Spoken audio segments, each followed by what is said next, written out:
മനീഷ് അവിടെ നിന്നേ. ഇന്ന് മീറ്റിംഗിന് നിങ്ങളുടെ കൂടെ സഞ്ജയ് ഉണ്ടായിരുന്നോ? എന്തേ? നിങ്ങളുടെ ഫോൺ സ്വിച്ച് ഓഫ് ആയിരുന്നോണ്ട് ഞാൻ സഞ്ജയെ വിളിച്ചു. നിനക്ക് അവനെ വിളിക്കേണ്ട എന്ത് കാര്യം ഉണ്ടായത്? എന്ത് ആവശ്യമുണ്ടെന്ന് ചോദിച്ചാൽ എന്ത് പറയാനാ? സഞ്ജയ് നിങ്ങളുടെ ബിസിനസ് പാർട്ട്ണറാ, നിങ്ങളുടെ കൂട്ടുകാരനാ. നിങ്ങളുടെ ഫോൺ സ്വിച്ച് ഓഫ് ആയതുകൊണ്ട് സഞ്ജയെ വിളിച്ചാൽ ഇപ്പൊ എന്താ അത്ര തെറ്റുള്ളത്? പാർട്ട്ണർ ആയതുകൊണ്ട് എല്ലാ കാര്യത്തിലും അവൻ എന്റെ ഒപ്പം ഉണ്ടാവും പറയാൻ പറ്റുമോ? ചില കാര്യങ്ങൾ ഞാൻ തനിച്ചും ചെയ്യാറുണ്ടല്ലോ. അത് റിലേറ്റഡ് ആയിട്ടാണ് ഞാൻ മീറ്റിംഗിന് പോയത്. നോക്ക് മനീഷ്, വേണ്ടാത്ത കാര്യങ്ങൾ ചെയ്ത് വെറുതെ ഒറ്റപ്പെടാൻ നോക്കണ്ട. നീ എന്താ ഉദ്ദേശിക്കുന്നേ? കുട്ടികളെ കുറിച്ച് ചിന്തയില്ല, അമ്മയെ കുറിച്ച് ചിന്തയില്ല, സഹോദരങ്ങളെ കുറിച്ചും ചിന്തയില്ല. അമ്മയെ കുറിച്ച് ഡോക്ടർ എന്തു പറഞ്ഞു പോലും നിങ്ങൾ ഇതുവരെ ചോദിച്ചില്ല. സോറി നീത, ഡോക്ടർ എന്താ പറഞ്ഞത്? അമ്മയ്ക്ക് കിഡ്നിക്ക് പ്രോബ്ലം വന്ന ഡോക്ടർ പറഞ്ഞത്. ഓ ഗോഡ്. പക്ഷെ വിഷമിക്കേണ്ട കാര്യമൊന്നുമില്ല. ഡോക്ടർ പറഞ്ഞു എത്രയും പെട്ടെന്ന് ഓപ്പറേഷൻ ചെയ്യുകയാണെങ്കിൽ എല്ലാം നോർമൽ ആയിക്കോളൂന്ന്. ഓ താങ്ക് ഗോഡ്. അല്ലെങ്കിലും അമ്മയുടെ എല്ലാ കാര്യങ്ങളും നോക്കാൻ നീ ഇവിടെ ഇല്ലേ? ഞാനുണ്ട് മനീഷ്. പക്ഷെ ഇങ്ങനെ ഓരോ ദിവസവും ലേറ്റ് ആയിട്ട് വരുന്നത്, ബിസിനസിന്റെ പേരും പറഞ്ഞ് കണ്ടവരുടെ കൂടെ കറങ്ങി നടക്കുക, വീട്ടിൽ കയറി വന്ന് കണ്ട പെണ്ണുങ്ങളുടെ പേര് വിളിച്ചു പറയാ, എന്ത് ചെയ്യാനാ? സംശയമാണോ? സംശയിക്കേണ്ട സാഹചര്യം നിങ്ങളല്ലേ ഉണ്ടാക്കിയത്. എന്ന് വെച്ചാ നിങ്ങൾ ബുദ്ധിമാനാണ്. ഞാൻ എന്താ പറയാൻ ഉദ്ദേശിക്കുന്നത് നിങ്ങൾക്ക് നന്നായിട്ട് അറിയാം.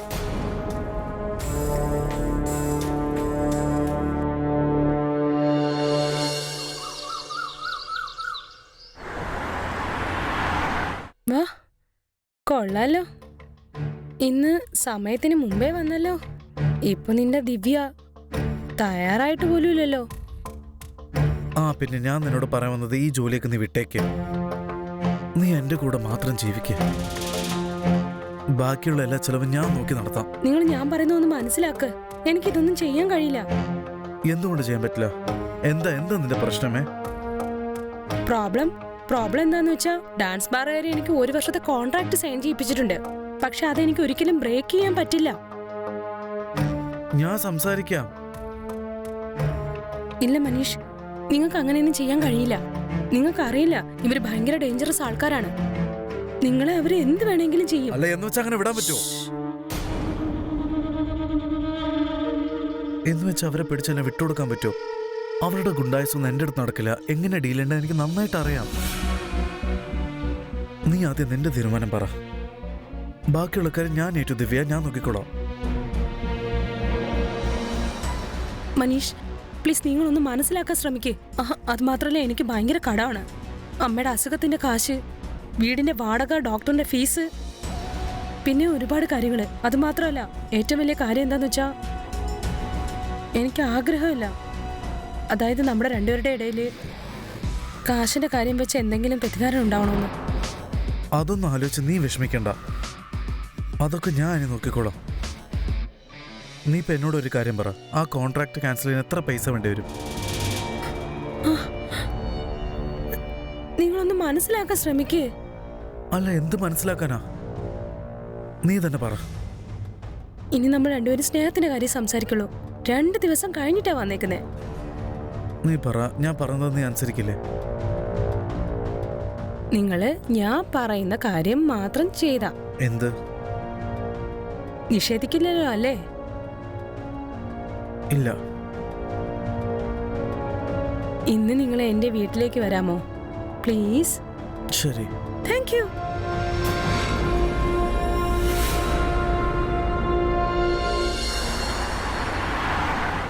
നിന്റെ ഉദ്ദേശം എന്താണെന്ന് എനിക്ക് മനസ്സിലാവുന്നില്ല. ഓഫീസ് ടൈമിൽ വരുന്നില്ല, പാർട്ടിയുടെ സമയത്ത് വരുന്നില്ല. ആദ്യം ഒരു 5 ലക്ഷം രൂപ പേഴ്സണൽ ലോൺ എടുത്തു, അതിനുശേഷം 10 ലക്ഷം രൂപ എടുത്തു. നീ എന്തെങ്കിലും ഒന്ന് പറയേ, എന്താ ശരിക്കും സംഭവിക്കുന്നത്? ഇതാ നോക്ക്, എനിക്ക് ഇതൊന്നും ഇപ്പൊ പറയാൻ പറ്റില്ല. എനിക്ക് ആവശ്യമുള്ളത് ഒന്ന് ചെയ്തു താ. എനിക്ക് അത്യാവശ്യമാണ്. കുറഞ്ഞ പക്ഷേ ഇതെങ്കിലും ഒന്ന് പറയേ. വീട്ടിൽ ഇക്കാര്യം എല്ലാവർക്കും അറിയാമോ? നീ ആവശ്യമുള്ള ടെൻഷൻ അടിക്കണ്ട. എവിടെ എങ്ങനെ ടെൻഷൻ ഇല്ലായിരിക്കും? ഇപ്പൊ എത്രയും പെട്ടെന്ന് ഫോൺ ചെയ്ത് ഇങ്ങോട്ട് വരാൻ പറയുന്നു, എന്നിട്ട് ടെൻഷൻ അടിക്കണ്ടെന്ന്. ശരി, നീ കമ്പനിയുടെ അക്കൗണ്ടിൽ നിന്ന് കാശ് മേടിച്ചോ. എനിക്ക് നിന്നെ കുറിച്ചും ചേട്ടത്തിന്റെ കാര്യത്തെ കുറിച്ചും വിഷമമുണ്ട്. എന്ത് ചെയ്താലും അത് നന്നായിട്ട് ആലോചിച്ച് ചെയ്യേ. നീ അതിനെ കുറിച്ച് ആലോചിച്ച് വിഷമിക്കണ്ട. പിന്നെ എനിക്കൊരു റിക്വസ്റ്റ് ഉണ്ട്. വീട്ടിൽ നീ ഈ കാര്യം ആരോടും പറയാൻ പാടില്ല. പറയരുതെന്നോ? അപ്പൊ നീ ഇതെല്ലാം ദിവ്യയ്ക്ക് വേണ്ടിയാണ് ചെയ്യുന്നത്? ശരി, എന്നാ ഞാൻ പോവാ. എടാ, നീ എങ്ങോട്ടാ പോകുന്നെന്ന് പറഞ്ഞിട്ടെങ്കിലും കുറച്ച് പേഴ്സണലാ. ഇവന്റെ ഇടയിൽ എപ്പോഴാ ഈ പേഴ്സണൽ മാറ്ററൊക്കെ ഉണ്ടാകാൻ തുടങ്ങിയത്?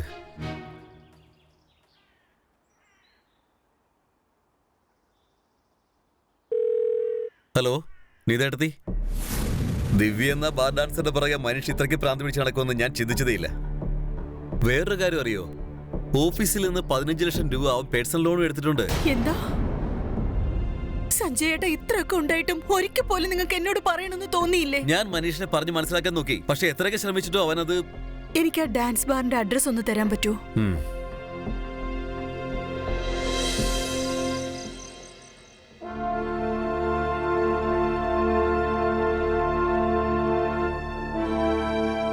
നീ മേഘയോട് സംസാരിച്ചോ?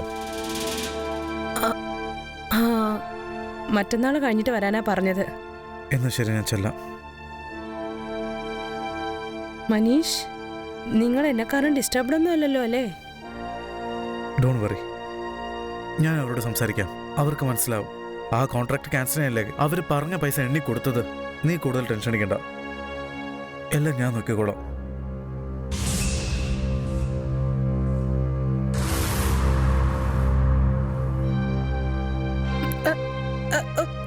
എന്തോ അറിയില്ല, ഛർദ്ദിക്കാൻ വരുന്നു.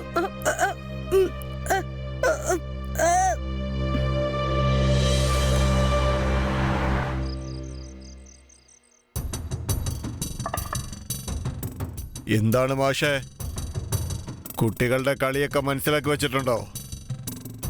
തോന്നുമ്പോഴൊക്കെ കോൺട്രാക്ട് മാറ്റിക്കൊണ്ടേയിരിക്കുന്നു. നീ എന്താ വിചാരിച്ചേ? 15 ലക്ഷം കൊണ്ട് എല്ലാം അങ്ങ് സെറ്റാവുമെന്ന് വിചാരിച്ചോ? നിങ്ങളുടെ അഗ്രിമെന്റിലും അങ്ങനെ തന്നെ ആയിരുന്നല്ലോ. കോൺട്രാക്ട് തിരുന്നതിന് മുമ്പ് ബാർ വിട്ട് പോവാണെങ്കിൽ 15 ലക്ഷം കൊടുക്കണം എന്നല്ലേ പറഞ്ഞത്? ദിവ്യയുടെ ഡിമാൻഡ് കൂടിയിട്ടുണ്ട്. ഇവള് ഞങ്ങളെ വിട്ടിട്ട് പോവുകയാണെങ്കിൽ ഞങ്ങൾക്ക് ഒരു നഷ്ടം ഉണ്ടാവില്ലേ? അതുകൊണ്ട് മൊത്തത്തിൽ ഒരു 20 ലക്ഷം രൂപ തന്നിട്ട് പൊക്കോ. എന്താ തരാല്ലേ? ആ, എന്നൊരു 5 ലക്ഷം രൂപ കൂടി ഞാൻ റെഡിയാക്കി തരാം. അത് കിട്ടിക്കഴിഞ്ഞിട്ട് വീണ്ടും നീ ഡിമാൻഡ് കൂട്ടരുത്, പറഞ്ഞേക്കാം. ഒന്നും ഉണ്ടാവില്ല. പക്ഷെ നീ ആ 5 ലക്ഷം രൂപ എനിക്ക് തരാത്തടത്തോളം ദിവ്യ റാണി എന്റെ റാണിയായിട്ട് വീട്ടിൽ നിന്നോട്ടെ. കാരണം മുഴുവൻ കാശ് കൊടുക്കാതെ എന്ത് മേടിച്ചാലും അത് കൊണ്ടുപോകാൻ പറ്റില്ല. അതെനിക്ക് നഷ്ടം വരുത്തി വെക്കില്ലേ? പിന്നെ വേറൊരു കാര്യം, ഇന്നത്തടം കഴിഞ്ഞ് ഇവളെ കാണാൻ പാടില്ല. അങ്ങനെ സംഭവിച്ചാൽ ഞാൻ ഏതറ്റം വരെയും പോവും.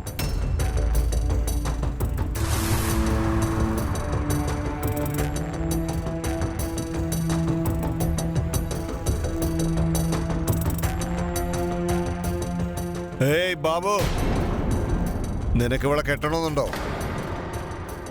ഞാൻ ഓൾറെഡി കല്യാണം കഴിച്ചതാ. എനിക്ക് എന്റെ ഭാര്യയും കുട്ടിയാണ് ഏറ്റവും പ്രധാനം. പക്ഷെ നീ ഇപ്പൊ ഇവളെ സ്നേഹിക്കുന്നില്ലേ?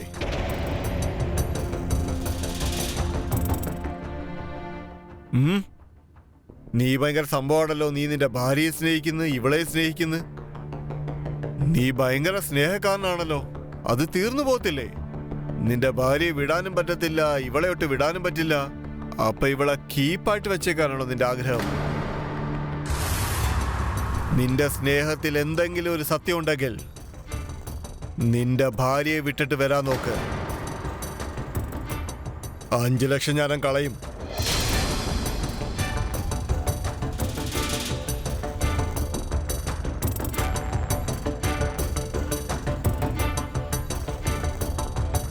മനീഷ്, ഞാൻ പ്രഗ്നന്റ് ആണ്.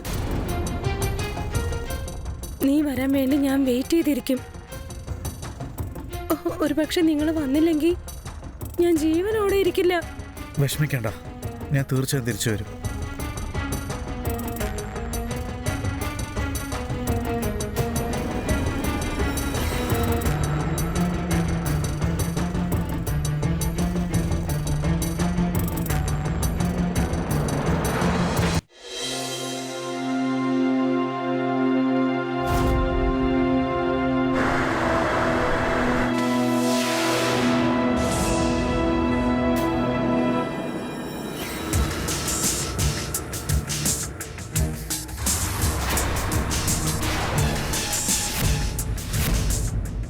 അവിടെ നിൽക്കാൻ രഘു, ആ നിൽക്കുന്ന ലേഡി ആരാണെന്ന് ചെക്ക് ചെയ്. അവൾ എന്തിനാ നമ്മുടെ വീഡിയോ എടുത്തത്? അവക്ക് ഇത്രയ്ക്ക് ധൈര്യമോ? പിടിക്കണോ അവളെ?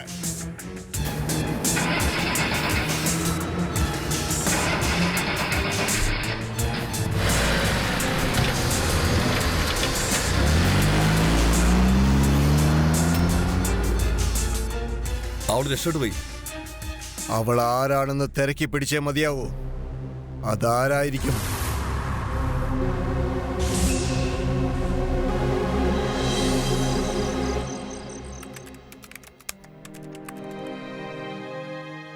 നീ 5 ലക്ഷം രൂപ കൊണ്ടുവന്ന് തരാത്തടത്തോളം ദിവ്യ റാണി എന്റെ റാണിയായിട്ട് ഇവിടെ ഉണ്ടാവും. ഇന്നത്തടം കഴിഞ്ഞ് നീ ഇവിടെ കാണാൻ പാടില്ല. അഥവാ കണ്ടാൽ ഞാൻ ഏതറ്റം വരെയും പോവും.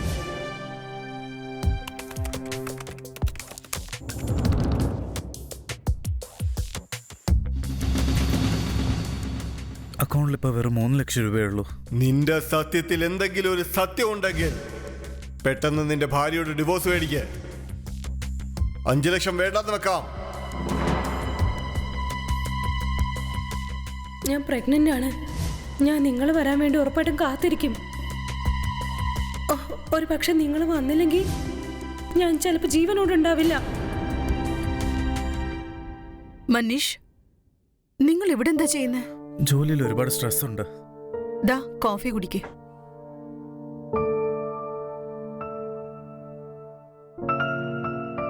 അത് പിന്നെ നിങ്ങളുടെ മോനും ഈയിടെയായിട്ട് ഭയങ്കര വിഷമത്തിലറിയോ? എന്തുകൊണ്ട്? അവൻ പറയായിരുന്നു ഇന്ന് 23 ഓഗസ്റ്റ് ആണ്, നാളെ 24 ഓഗസ്റ്റ് ആണ്, അതായത് അവന്റെ ബർത്ത്ഡേ. അവന്റെ അച്ഛൻ എന്തോ വലിയ ഗിഫ്റ്റ് വാങ്ങിച്ചോണ്ട് വരുമെന്നും പറഞ്ഞ് പ്രതീക്ഷിച്ചിരിക്കുക. I am so sorry. ഈയിടെയായിട്ട് നിങ്ങൾ ഒരുപാട് സോറി പറയുന്നുണ്ടല്ലോ.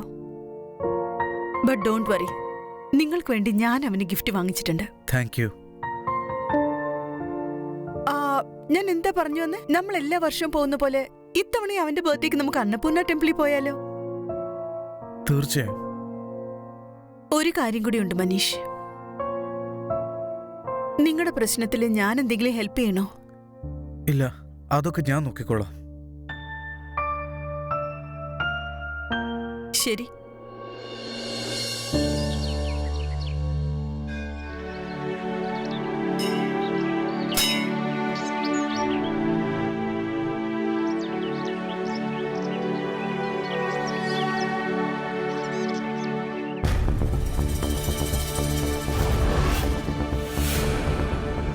പ്രസാദം കഴിച്ചോ?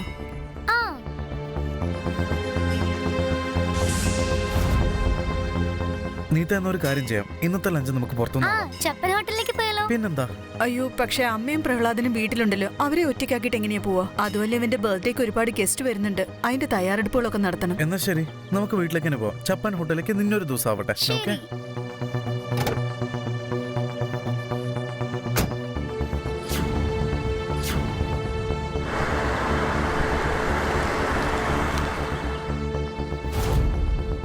ആഹാ, അപ്പൊ ഇതാണല്ലേ പ്രശ്നം.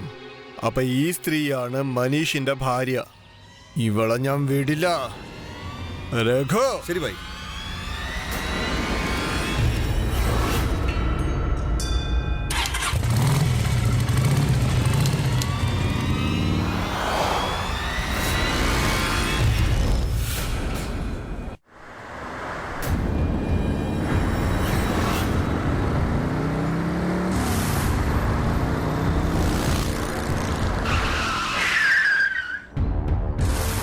എന്താടാ കണ്ണാടൂടെ? എവിടെ നോക്കിയാടാ വണ്ടി ഓടിക്കുന്നേ? നിനക്ക് ബൈക്ക് ഓടിക്കാറില്ലേ? ഇറങ്ങടാ. എന്താടാ നീ ആരടാ ഭ്രാന്തൻ വിളിച്ചേ? നിന്നല്ലാതെ വേറെ ആരെടാ? പിടിക്കണേ ഈടെ പന്നി, നിന്നെ ഞാൻ.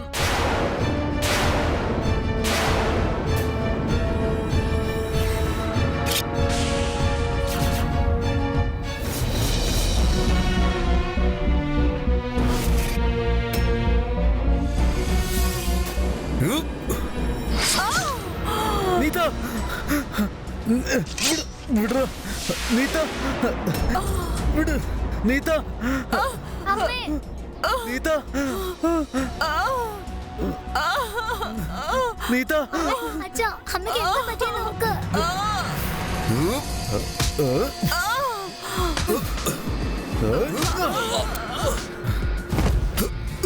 എടാ വാ പോ. നീത, നീത പേടിക്കണ്ട, ഒന്നും പറ്റില്ല. നീത, നിനക്ക് ഒന്നും പറ്റില്ല.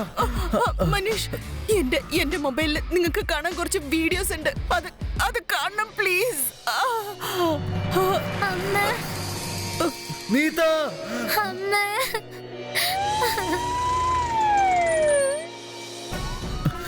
നീത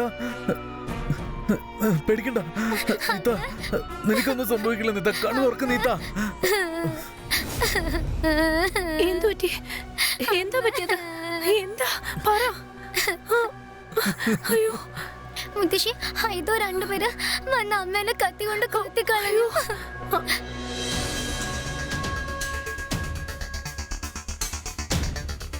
അവള് ചത്തോടാ. അറിയില്ലേ ഭായി. നിങ്ങൾക്ക് എന്താ ഭ്രാന്തായോ? അവരെ കൊല്ലേണ്ട ആവശ്യം തരുന്നു. ആ സ്ത്രീ മനീഷിന്റെ ഭാര്യയായിരുന്നു. രണ്ടും കൂടെ ചേർന്നിട്ട് നമ്മളെ പൊട്ടന്മാരാക്കിയതാ. ചത്തങ്കിയത് നന്നായി. ഇനി നമ്മളെ ഒന്നും ചെയ്യാൻ അവന് ധൈര്യം വരില്ല. കൊല്ലുവാണെങ്കിൽ രണ്ടുപേരെയും കൊല്ലണ്ടിയിരുന്നില്ലേ? അവൻ ഇനി വായ തുറന്നാൽ എന്ത് ചെയ്യും? അമ്മ പറഞ്ഞത് ശരിയാ. നിങ്ങൊരു കാര്യം അറിയോ? അവര് നമ്മുടെ വീഡിയോ റെക്കോർഡിംഗ് എടുത്തു വെച്ചിട്ടുണ്ട്. അത് മാത്രമല്ല, നമുക്ക് ബാറിന്റെ ലൈസൻസ് പോലും ഇല്ല. ഇനിയിപ്പൊ നമ്മൾ എന്താ ചെയ്യാ? നിങ്ങളൊന്നുകൊണ്ട് വിഷമിക്കണ്ട. എന്തോ ആണെങ്കിലും ഞാൻ നോക്കിക്കോളാം. ഇനിയൊരവസരം കിട്ടുകയാണെങ്കിൽ നിന്റെ കൂടെ നടന്ന നാറിയുണ്ടല്ലോ, അവനെയും തീർത്തേക്കാം.